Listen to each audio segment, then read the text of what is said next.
Welcome back once again, all of my low carb friends, and for those of you who are here for the first time, welcome. Today I have a keto recipe that I know you all are going to love. Today I am going to show you how to make super simple keto macaroni and cheese using my 3-ingredient keto pasta, so you can now enjoy keto macaroni and cheese with actual macaroni noodles.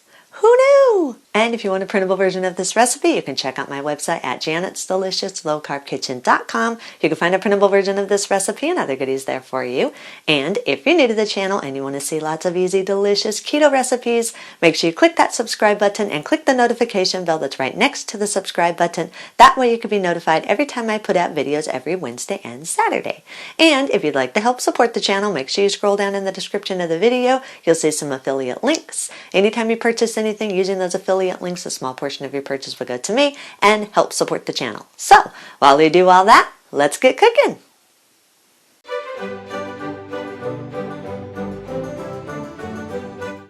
Preheat your oven to 350 degrees. Lightly spray a 9 by 5 inch loaf pan with cooking spray, then set it aside for a minute.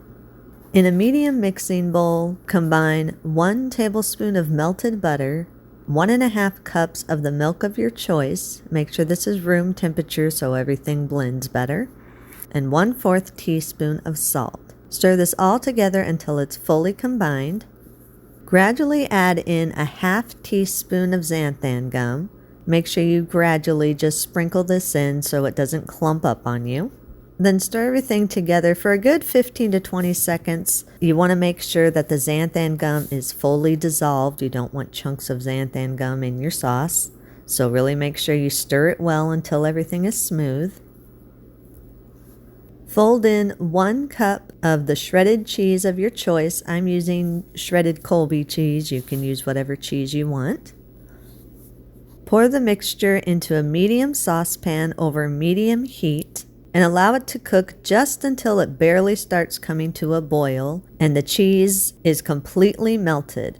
Make sure you stir this frequently so that the cheese does not burn and does not clump up, so that when it's all done cooking, you'll have a nice, smooth, slightly thickened sauce.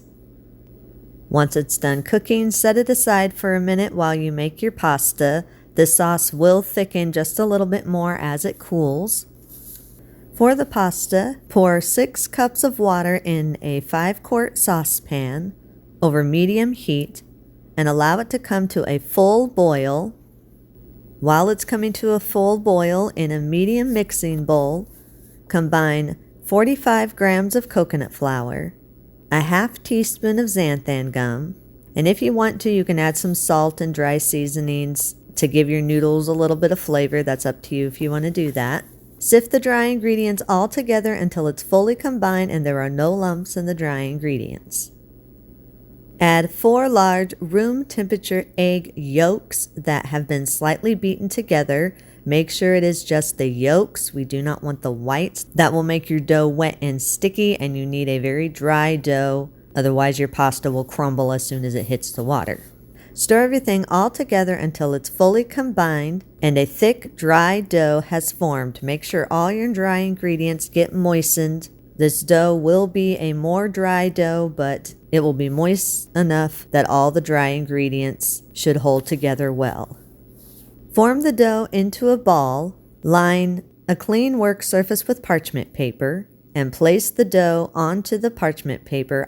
Roll or press your dough out to about an 1/8 inch thickness. You want it pretty thin. I usually cut my dough into 2 portions and roll it out 1 portion at a time, just because to me it makes it easier to roll it because this is a thick, dry dough.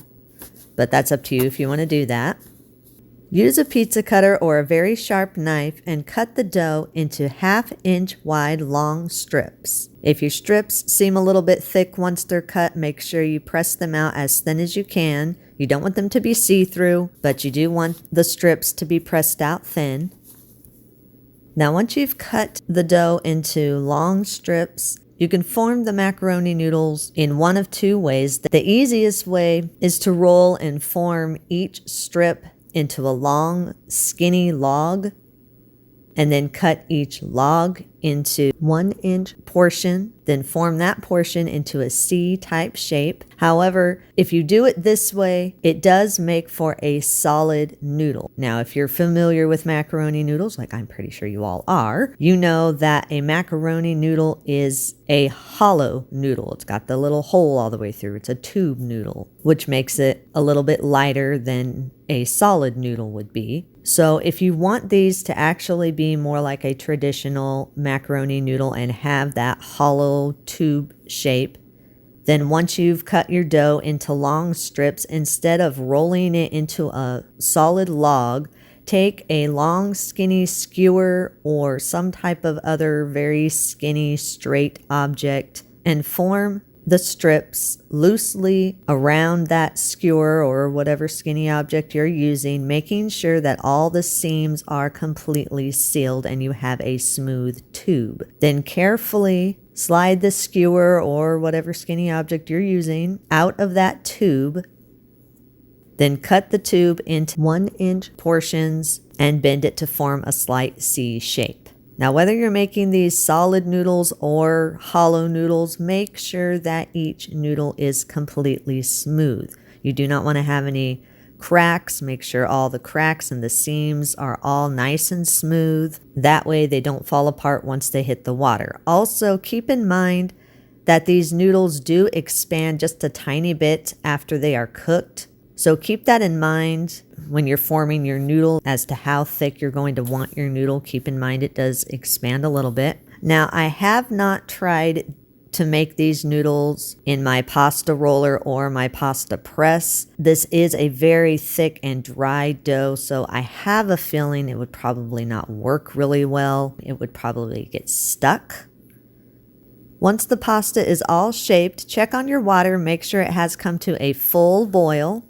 Place the noodles in the boiling water, cover the noodles, and boil for about 3 to 5 minutes, just until the noodles have expanded a little bit and are slightly tender.